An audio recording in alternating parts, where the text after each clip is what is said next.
मैं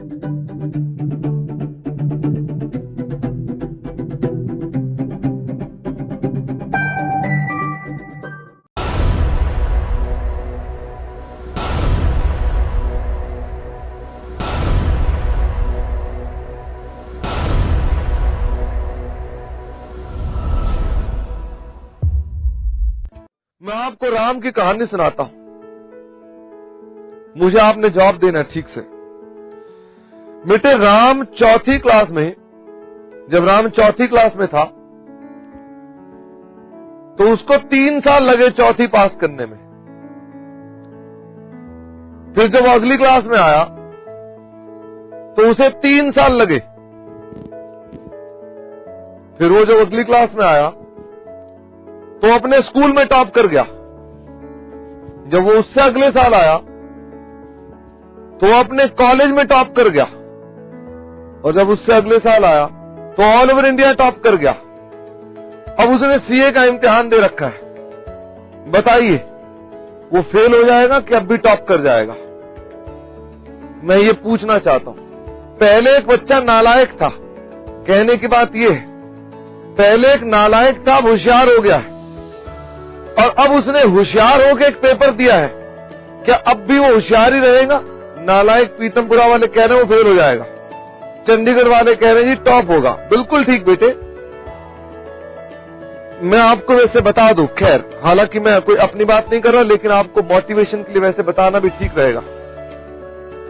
और मैं झूठ नहीं बोलता बेटे, कभी भी ध्यान रखना। हाँ, पागल बनाता हूं लेकिन झूठ नहीं बोलता। मैं चौथी क्लास में कंपार्टमेंट था, मेरी चौथी क्लास में कंपार्टमेंट आई थी। बेटे कभी नहीं सुना होगा चौथी क्लास में कंपार्टमेंट मेरी थी, ये सच है बिल्कुल। 5वीं क्लास कंपार्टमेंट थी। चौथी और 5वीं क्लास दोनों के अंदर मेरे माता पिता को स्कूल बुलाया गया था। चौथी क्लास में उन्होंने मेरे माता पिता को झाड़कर वापस भेज दिया था। स्कूल का नाम था, जनकपुरी में स्कूल है, SS Mota Singh public school. Janakpuri centre वाले हैं वो जानते हैं कि उनके सेंटर के पास ही है, A ब्लॉक में। तो मेरे को चौथी क्लास के अंदर स्कूल से उन्होंने कहा मेरे माता पिता को कि ये बच्चा पास नहीं हो सकता। माता पिता ने हाथ पांव जोड़े तो उन्होंने मुझे 5वीं क्लास में रख लिया। 5वीं क्लास में फिर मेरी कंपार्टमेंट आ गई मैथमेटिक्स के अंदर। फिर से उन्होंने मेरे को झाड़ा, मेरे माता पिता को झाड़ा। 2 दिन मेरे को हाथ ऊपर करके प्रिंसिपल ने कमरे के बाहर खड़ा करवा दिया। मैं अपनी चौथी 5वीं का बता रहा हूं। फिर मेरे घर वालों ने मेरी ट्यूशंस लगवाओ और ये कर और वो कर, मेरे को बहुत उन्होंने प्रयास किया चलवाने का। मैं 7वीं क्लास में भी एवरेज स्टूडेंट था, और मैं 9वीं क्लास के अंदर भी एवरेज था। मेरे 10वीं क्लास में मात्र 60% नंबर है, हालांकि सबके 80, 90% नंबर आते हैं। मेरे 10वीं क्लास के मात्र 60% नंबर है।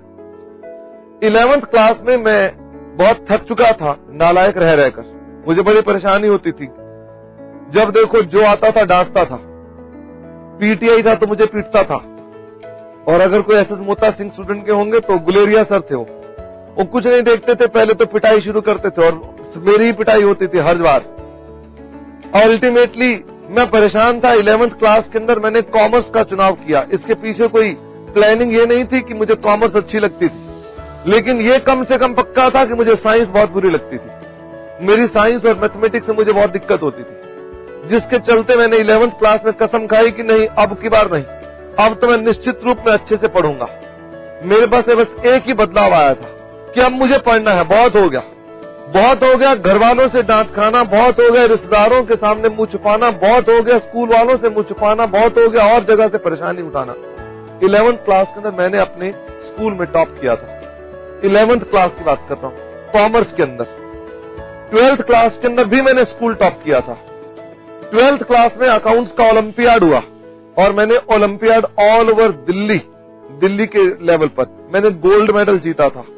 कॉलेज के अंदर मेरे 100% नंबर आए थे। इसका मतलब ये नहीं है कि समझ लेना मैं होशियार हूं। मेरा अपना इतिहास देखो तो पता चले कि मैं कैसा बच्चा रहा था।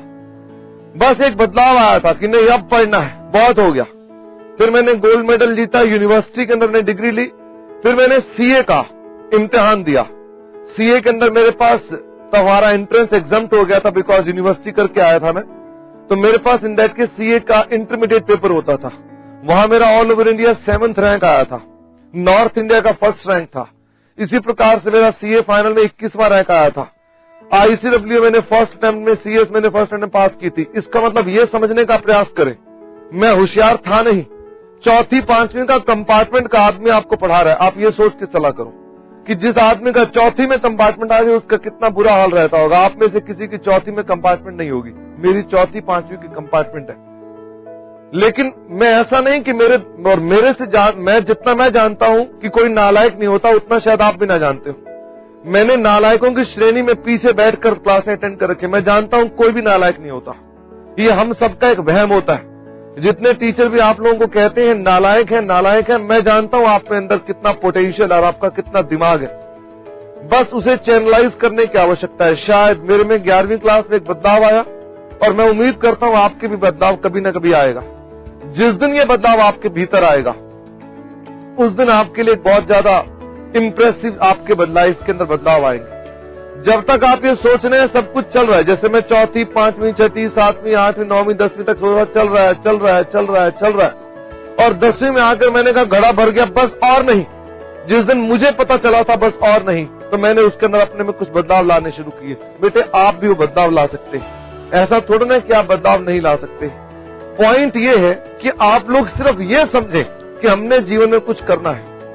कोई ताकत रोक नहीं सकती, चाहे आप बचपन में कितने भी नालायक रहे हो, चाहे आपके घर वाले और आपको लोग सब कहते रहे हो नालायक है, आप कोई नालायक नहीं है। आप सब में इतनी बढ़िया भगवान ने एनर्जियां भरकर भेज रखी हैं, आप पहचान नहीं पा रहे बस उनको।